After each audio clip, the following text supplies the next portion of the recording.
Ya, kita kembali di 8-11 Show dan sehubungan dengan hari Valentine hari ini pemirsa, kami akan menghadirkan seorang motivator untuk Anda. Bukan motivator sembarang motivator loh.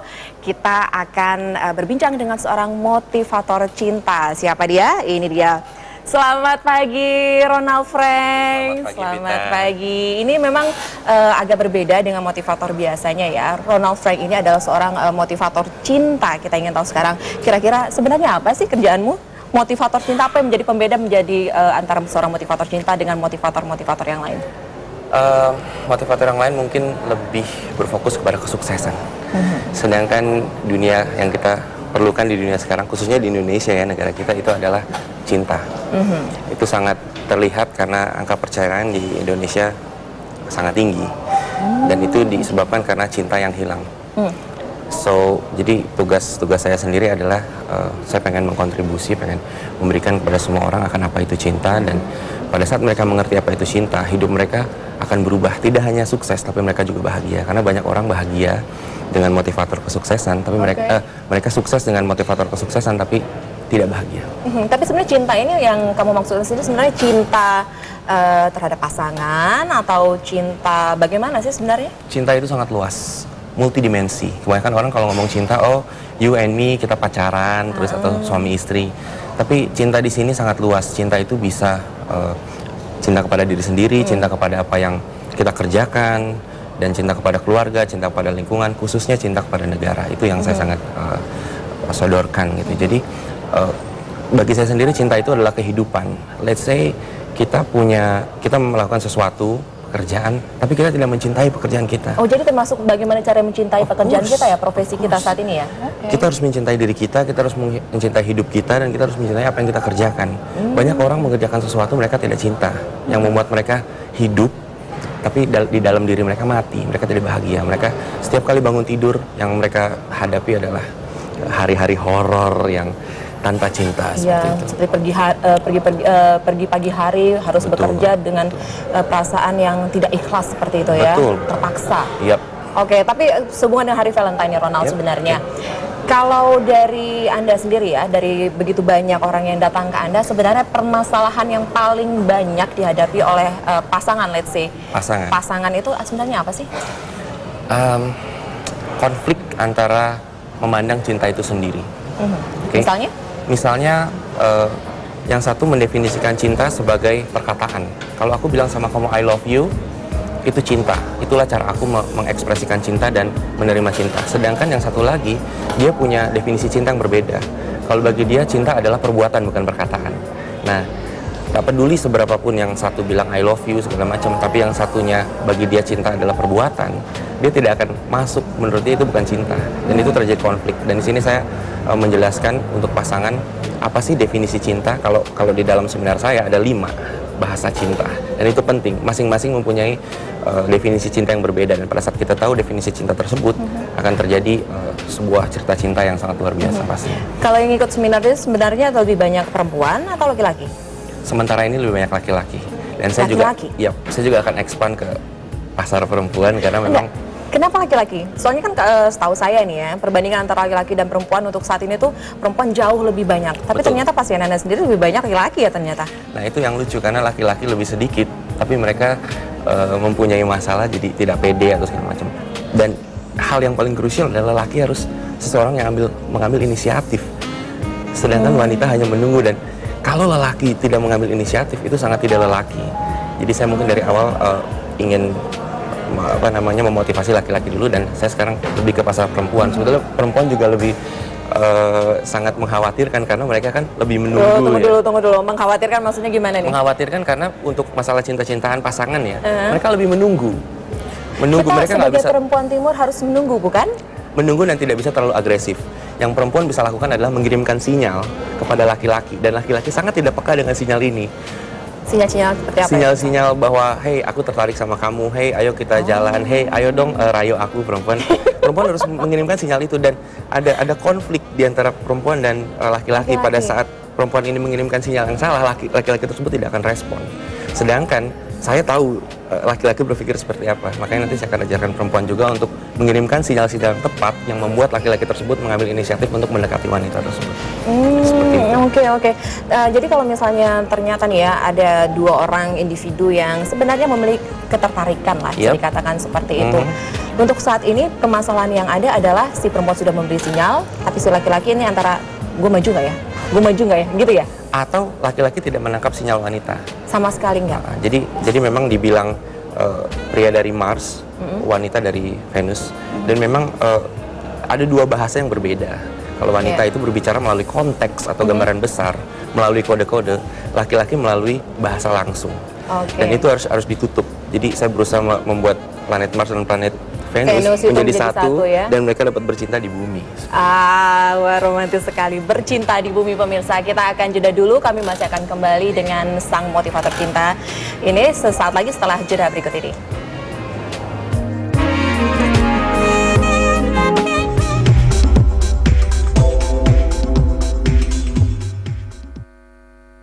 Ya, kita masih di 8-11 Show, kita masih akan terus memperbincangkan ini bagaimana caranya menemukan pasangan yang tepat untuk Anda bersama dengan Ronald Frank di sini. Ya Ronald, untuk saat ini mungkin begitu banyak ya pemirsa juga yang masih jomblo, bisa dikatakan seperti itu. Mereka suka tetapi sangat sulit untuk menemukan orang yang menyukai mereka kembali. Sebenarnya bagaimana sih cara yang tepat untuk membuat diri kita menjadi lebih menarik gitu bagi orang lain? Semua bermula dari diri kita. Kebanyakan orang ingin mendapatkan cinta, jadi mendapatkan gitu ya. Sedangkan mereka melupakan untuk hal yang paling penting adalah membuat diri mereka sendiri menarik. Jadi yang saya ajarkan adalah pertama, buat diri kamu menarik dulu. Itu yang penting. Caranya? Caranya dengan membuat kehidupanmu menarik. Karena kalau kehidupanmu tidak menarik, maka semua perbincanganmu adalah keluhan. Seperti itu. Tapi kalau kehidupanmu menarik, kamu mencintai apapun yang kamu lakukan dan kamu membuat impact, dan itu akan terpancar dengan sendirinya. Pada saat kamu menceritakan sesuatu, kamu akan menceritakannya dengan passion, penuh semangat, dan penuh positivitas. Sedangkan kalau kamu tidak menyukai hidupmu, tidak menyukai dirimu, yang kamu akan berikan keluhan-keluhan. Dan pasangan mungkin mendengar keluhan akan simpati pada saat awalnya, tapi setelah itu mereka pergi. Sedangkan orang yang penuh passion, penuh semangat, membicarakan apa yang dia lakukan dan dengan penuh kecintaan, orang-orang akan tertarik untuk mendengarkan lebih. Dan itulah yang membuat dia menarik. Seperti itu. Tapi kalau untuk pertama kali biasanya nih ya, untuk laki-laki dan perempuan, bagaimanapun juga physical attraction itu kan lebih berbicara sebenarnya.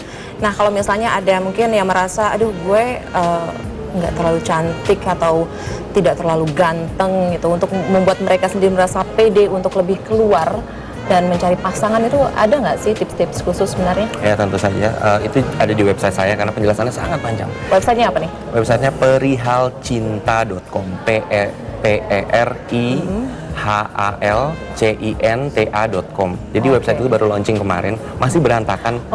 Jadi masih baru. Ya, tapi saya membuat sebuah ebook di situ. Jadi kalau yang mau download ebooknya untuk tahu seperti apa cinta, bagaimana cara menarik, bisa ke websitenya perihalcinta.com, bisa download ebooknya dan di situ bisa dapat penjelasan yang lebih jelas. Dan mungkin saya menjelaskan lebih sedikit soal gimana caranya untuk jadi menarik, physical attraction segala macam. Kalau untuk physical attraction itu satu sisi saja ya. Ada wanita dan ada pria, banyak saya melihat mereka tidak terlalu menarik, tapi aura atau energi mereka sangat menarik. Iya. Dibandingkan dengan yang menarik tapi diam-diam aja. Gitu. Oke, mungkin mereka akan menarik. Malu-malu kucing seperti itu ya. Malu-malu kucing. Malu-malu kucing tapi butuh. Atau bahkan jutek ya.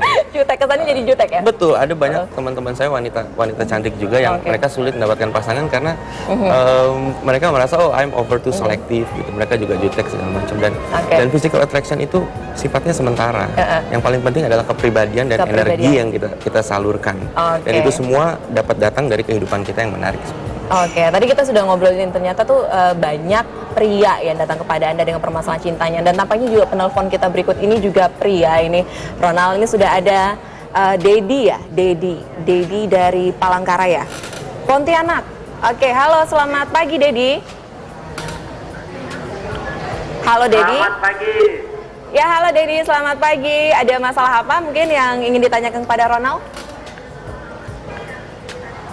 Saya penggemar beratnya Om Ronald Frank ini. Terima kasih. Follower tampaknya. Sensei Ronald, lebih tepatnya. You're welcome. Ada pertanyaan? Gini Pak Sensei. Saya kan udah pakai segala macam rumus yang ada 3 rumus itu. Oke. Nah, terus kan udah jadi nih. Pertanyaan pertamanya, saya tuh gimana cara mempertahankannya gitu. Nah. Kamu sudah dapat wanita idaman kamu dan bagaimana cara mempertahankannya, begitu ya? Ya, begitu. Oke, dalam relationship atau hubungan ada 3 fase. 1 selection, fase pemilihan. 2 komitmen, fase berkomitmen. Dan 3 fase growth atau perkembangan. Jadi pertama kalau kita ingin punya relationship, kita harus selection. Pasangan yang salah, relationship yang salah. Relationship yang salah, hidupmu akan salah.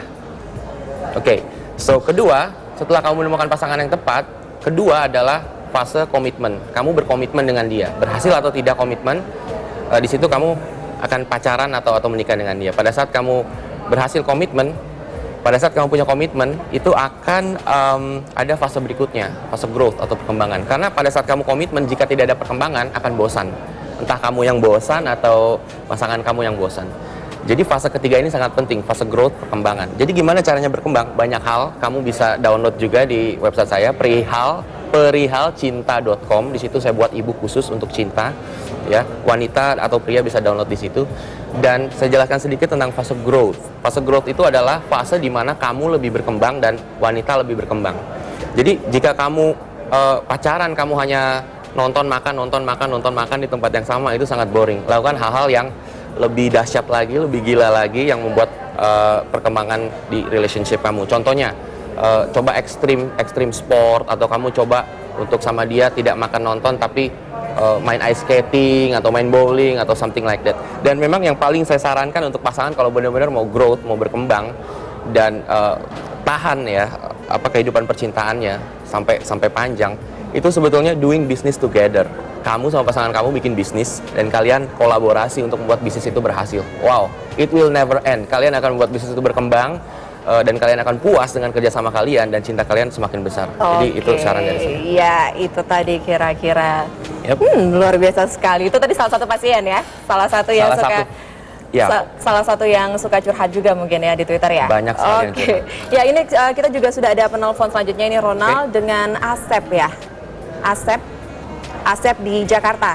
Halo, selamat pagi Asep. Halo Asep. Halo, selamat pagi. Selamat pagi Asep, silakan. Ya, ini kan saya mau nanya. Halo. Ini mau nanya nih. Nah, ini kan saya baru punya, pertama kali ketemu sama cewek ini. Oke.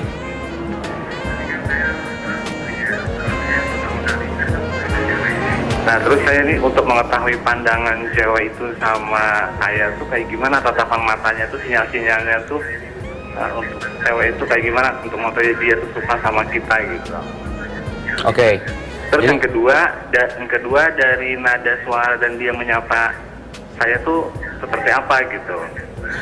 Terus yang ketiga, yang terakhir, dari nada bicaranya dia tuh lembut atau kasar sama saya gitu.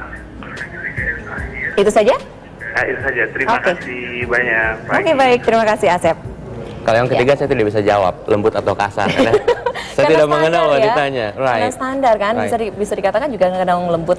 Kadang lembut, kadang kasar. Biasanya kalau di karaoke bersama bisa kasar. Itu pengalaman.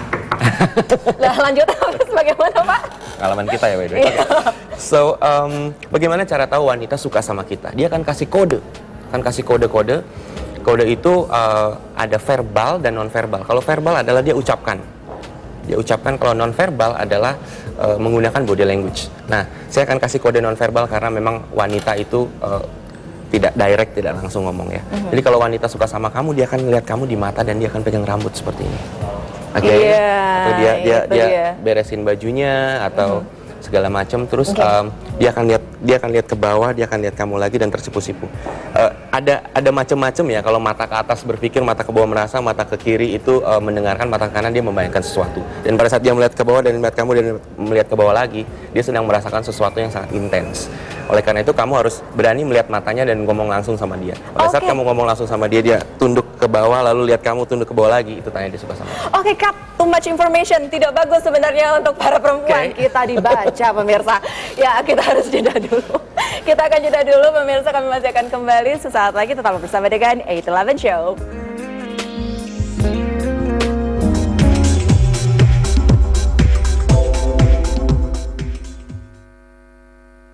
Ya, tadi kita sudah membahas tentang bagaimana mencurahkan perhatian atau juga cinta Anda kepada pasangan atau calon pasangan. Kini kita akan lebih berbicara tentang masalah bagaimana mencurahkan kasih sayang dan menunjukkan perasaan kita kepada anggota keluarga. Oke. Ini bagaimana nih? Apakah sama seperti bagaimana cara kita menunjukkan kasih sayang kepada pasangan atau lebih sebenarnya? Basically kita harus perhatian sama keluarga kita. Dan ada satu konsep yang memang bertolak belakang dari semua yang diajarkan, dan itu saya sudah membuktikan sendiri dengan banyak apa yang mendengarkan saya, bahwa perhatian yang terlalu banyak itu akan menjadi hal yang sebaliknya. Kalau kita terlalu fokus kepada pasangan kita terlalu banyak, kita nggak punya waktu untuk perhatian sama diri kita, keluarga, dia akan bosan, dia akan melihat kita sebagai, oh, kamu selalu di muka saya dan gimana saya bisa bilang I miss you kalau kamu selalu di muka saya. Kadang-kadang harus sekali-sekali menghilang. Itu untuk pasangan. Kalau untuk keluarga, kita pun seperti itu. Terlalu banyak dengan keluarga, mereka akan merasakan cinta yang hanya biasa. Nah, kita harus membagi waktu untuk pasangan, untuk keluarga, dan mengimbangi semua cinta ini. Kalau cinta tidak imbang, maka akan terjadi kesenjangan dan imbalance. Dan satu hal yang harus kita lakukan untuk memberikan cinta kepada keluarga adalah perkembangan. Dan satu perkembangan kita, karena keluarga kita selalu ingin kita maju. Pada saat kita nggak maju, mereka akan ngomong di belakang, oh, kamu harusnya begini, kamu harusnya begini, kamu harusnya begini. Oke, lanjut. Silakan. Semoga tidak ada bom di sini. Tidak ada bom. Kecuali bom cinta, by the way, karena ini Valentine. Bom cinta. Oke, tadi bagaimana tadi? Iya. Jadi kita harus berkembang, karena keluarga kita ingin sesuatu yang mereka lihat signifikan untuk perkembangan kita. Karena kalau kita stuck di situ-situ aja, mereka akan ngomong kamu harus gini, kamu harus gini, kamu harus gini. Dan satu hal yang selalu saya tekankan adalah, hey, kita harus cinta negara. Berbuat sesuatu kecil atau besar untuk kontribusi atau memberikan cinta kepada negara. Itu kalau dari sisi saya membuat website. Itu hal kecil mungkin membuat website, tapi website saya menyentuh banyak orang. Dan pada saat saya menyentuh banyak orang, banyak yang email, banyak yang curhat, akhirnya saya membuat seminar. Dan seminar itu sukses, dan keluarga saya melihat bahwa wow, you're doing something. Nah, pada saat proses kita membuat sesuatu, kalau untuk saya cinta negara ya, membuat sesuatu, entah itu bisnis, entah itu apa, perkembangan apapun, keluarga kita kadang tidak tahan dengan prosesnya. Ngapain sih kamu melakukan itu? Udahlah, ini aja. Kadang konflik bahwa kita cinta melakukan A, sedangkan keluarga kita bilang kamu harus melakukan B. Which is kadang konflik. Contohnya, saya mau jadi motivator cinta, keluarga saya inginkan saya jadi dokter. Dan ada tension di situ. Kalau saya ngikutin keluarga, saya tidak cinta diri saya. Kalau saya melakukan apa yang saya cintai, kadang keluarga saya defensif gitu. Kamu harusnya ke sini. Nah, kuncinya adalah lakukan apa yang kamu suka, apa yang kamu cintai. Tutup kuping dulu sementara. Keluarga bilang apa segala macam, kamu harus ke B. Kamu cintanya ke A, lakukan ke A. Berarti kita harus ketemu konflik dulu dong? Betul, konflik. Mereka tidak tahan melihat proses, tapi pada saat kita berhasil mendapatkan hasil, kita akan dipuji-puji sama keluarga, dan mereka akan bilang, wow, lihat dulu anak saya, siapa dia. So, kita harus tahu apa yang kita cintai dan lakukan itu. Jangan mengikuti keluarga kalau memang kita tidak cinta. Dan kita harus tutup kuping sementara untuk melakukan apa yang kita cinta, sementara proses mereka akan kritik. Tapi begitu kita mendapatkan hasil, mereka akan puji kita, mereka akan bangga dengan kita. Dan itu hal yang paling besar yang bisa kita lakukan dengan keluarga, yaitu mencintai diri kita, mencintai apa yang kita lakukan, dan hasilnya itu adalah cinta yang kita persembahkan untuk keluarga. Lalu bagaimana caranya mencintai diri sendiri nih? Tadi kamu bilang mencintai diri sendiri. Karena banyak juga yang seperti apa ya, bukan hanya tidak pede, tapi seperti yang bahkan menyesali. Kenapa aku hidup seperti ini? Kenapa aku terlahir seperti ini? Kenapa aku dilahirkan? Bahkan banyak yang seperti itu. Banyak sekali yang seperti itu. Bagaimana caranya? Saya percaya, dan yang nonton juga harus percaya bahwa kita dilahirkan, kita sudah diberikan nyawa dari yang kuasa, bahwa kita punya misi di dunia ini. Kita punya misi pasti, dan misi itu mulia, dan kita selalu bahagia. Dan kadang orang-orang ketemu halangan atau rintangan, mereka pikir itu kutukan buat mereka. Tapi tidak, semua yang terjadi, camkan ini baik-baik, semua yang terjadi sama kita, baik atau buruk, semuanya baik. Kadang hal buruk terjadi sama kita, itu cuma diatur sama yang kuasa supaya kita belok ke yang baik. Tapi kita tidak dapat melihat kebaikan itu pada saat itu terjadi. Kita hanya bisa melihat kebaikannya pada saat kita melihat ke belakang. Anggaplah satu hal buruk terjadi, lalu kita bingung, ini artinya apa? Apakah ini kutukan? Kamu harus sadar bahwa itu adalah kamu diasah untuk menjadi lebih baik. Dan pada saat kamu belok ke sini, kamu lihat setahun 2 tahun ke belakang, wow, ternyata yang terjadi di belakang sana membawa saya sekarang ke sini, dan ini this is great, ini baik adanya. Saya berikan contoh sedikit dari pengalaman saya. Saya dulu berarti kamu belajar dari pengalaman pribadi sebenarnya, tentu saja. Saya dulu pernah putus cinta, stres, Iya. saya berhenti kuliah, Oke. saya ingin bekerja. Karena waktu itu pasangan saya, dia menyelingkuhi saya dengan orang yang lebih sukses. Saya pada saat itu ingin sukses, dan akhirnya saya bekerja, saya dapat pekerjaan, tapi saya tidak suka, saya mau usaha, saya bisnis IT 2 kali bangkrut. 2 kali bangkrut, dan saya bingung kenapa ini terjadi. Kuliah saya tidak selesai, bisnis saya hancur, apa yang terjadi? Setelah saya berpikir, apa sih yang saya cintai? Saya ternyata tadinya pikir saya suka IT, suka teknologi, ternyata tidak. Yang saya sukai apa? Oh, saya suka memotivasi orang, dan saya banyak teman-teman yang curhat, entah itu wanita, entah itu pria, dan saya bisa nyomblangin mereka. Kenapa saya tidak berbuat untuk membuat motivator cinta ini? Dan saya melakukan hal-hal kecil seperti menulis e-book dan saya sebarkan di internet. Dan dalam jangka waktu 2 minggu, 60.000 downloads. Dan saya mendapatkan banyak email dan foto-foto, by the way, ini saya dapat pasangan saya seperti ini. Pada saat saya bangkrut itu saya tidak tahu bahwa ini artinya apa, apakah ini kutukan, tapi justru dari keterpurukan itu saya timbul sebuah ide, dan ide itu saya kembangkan, dan akhirnya itu yang menjadi saya sekarang ini, dan saya membangun bisnis untuk hal itu gitu. Untuk sekarang ini sendiri sebenarnya sudah banyak yang berhasil dicomblangi oleh Ronald.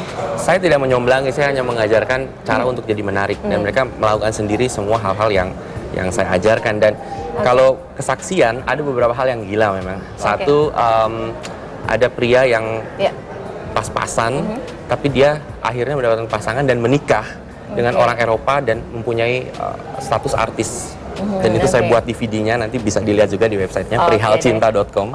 Lalu juga ada orang cacat yang pipinya nempel di pundak, dan dia agak hunchback, dan dia dapat memiliki pasangan yang dia inginkan. Pasangannya ternyata which is yang sangat orang-orang pikir, wow, ternyata semua ini fisik, ternyata tidak. Ternyata itu adalah karakter.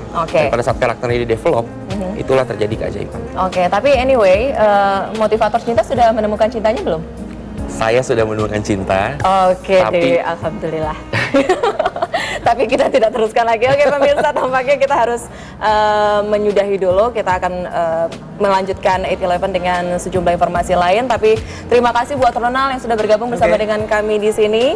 Semoga nanti kita ketemu lagi di 11 Show atau juga di program itu yang lain. Dan pemirsa, tetaplah bersama dengan kami. Kami masih akan kembali sesaat lagi.